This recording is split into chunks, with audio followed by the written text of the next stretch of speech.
విషయంలో మాట్లాడుకుందామని ఓ అన్న తన సొంత తమ్ముణ్ణి పిలిచి ఇంట్లోకి తీసుకువెళ్లాడు. మాటల్లో పెట్టి కర్రలతో కొట్టి ఒంటిపై పెట్రోల్ పోసి నిప్పంటించాడు. అనంతరం తలపై బండరాయితో మోది దారుణంగా హత్య చేశాడు. ఈ ఘటన శనివారం సాయంత్రం 6 గంటలకు కరీమాబాద్ ఉర్సు ప్రతాప్ నగర్లో చోటు చేసుకుంది.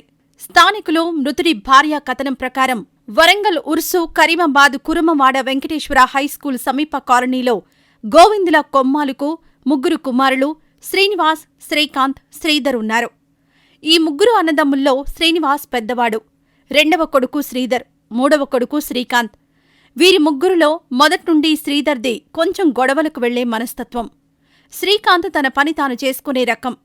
ఇటీవల పెద్దవాడైన శ్రీనివాస్ అనారోగ్యంతో మృతి చెందాడు. ఇక్కడ సమస్య ఏంటంటే వీరి 3 అన్నదమ్ములకు ఉమ్మడి ఆస్తిగా ఇంటి స్థలం ఉంది. ఈ స్థలం దగ్గర ఎప్పుడూ గొడవలు జరుగుతూనే ఉన్నాయి. శ్రీధర్కి మాత్రం దీన్ని ఎలా అయినా దక్కించుకోవాలని, దానికోసం ఏదైనా చేయడానికి సిద్ధపడ్డాడు. అలా శ్రీధర్కు తన తమ్ముడు శ్రీకాంత్తో కొంతకాలంగా ఇంటి స్థలం విషయంలో గొడవలు జరుగుతున్నాయి. ఈ విషయమై శ్రీకాంత్ తన అన్న శ్రీధర్పై మిస్ కాలనీ పోలీస్ స్టేషన్లో ఫిర్యాదు చేశాడు. పోలీసులు పలుమార్లు శ్రీధర్ను మందలించి వదిలేశారు. కాని శ్రీధర్ మాత్రం పోలీసులు అలా మందలించడం ఏమాత్రం భరించలేకపోయాడు. శ్రీకాంత్ మీద బాగా కోపం పెంచుకున్నాడు. శ్రీకాంత్ని కొట్టడానికి పలుమార్లు ప్రయత్నించాడు. అన్న శ్రీధర్ అరాచకంతో భయాందోళనకు గురైన శ్రీకాంత్ భార్య రాణితో కలిసి నిజామాబాద్ జిల్లా కేంద్రానికి వలస వెళ్లాడు. అక్కడే తాపీ మేస్త్రిగా పనిచేస్తూ జీవనం సాగిస్తున్నాడు. కాని శ్రీధర్ మాత్రం శ్రీకాంత్ని ఎలా అయినా అంతం చెయ్యాలనుకున్నాడు. శనివారం ఇంటి స్థలం విషయం మరోసారి మాట్లాడుకుందామంటూ శ్రీధర్ తన తమ్ముడు శ్రీకాంత్ను వరంగల్లోని తన ఇంటికి పిలిపించాడు. అన్న మాటలు నమ్మిన తమ్ముడు ఇంట్లోకి రాగానే బలమైన కర్రతో తీవ్రంగా కొట్టాడు. ఆ తర్వాత ఒంటిపై పెట్రోల్ పోసి నిప్పంటించాడు. మంటలు తాళలేక రోడ్డుపై పరుగులు పెట్టాడు.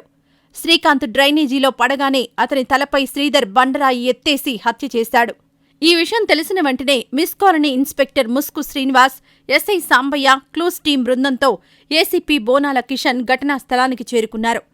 శ్రీకాంత్ హత్య జరిగిన ప్రదేశాన్ని క్షుణ్ణంగా పరిశీలించి వివరాలు సేకరించారు. ఆ తర్వాత మృతదేహాన్ని ఎంజీఎం మార్చురీకి తరలించారు. నిందితుడు ప్రస్తుతం పరారీలో ఉన్నాడు.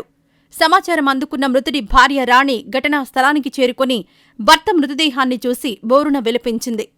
మృతుడి భార్య ఫిర్యాదు మేరకు కేసు నమోదు చేసి దర్యాప్తు చేస్తున్నట్లు సీఐ శ్రీనివాస్ తెలిపారు.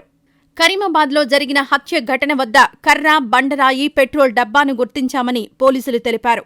శ్రీకాంత్పై శ్రీధర్ కర్రతో మోదీ, ఆ తర్వాత ఒంటిపై పెట్రోల్ పోసి బండరాయితో మోదీ హత్య చేసినట్లు ప్రాథమిక విచారణలో గుర్తించామని పేర్కొన్నారు.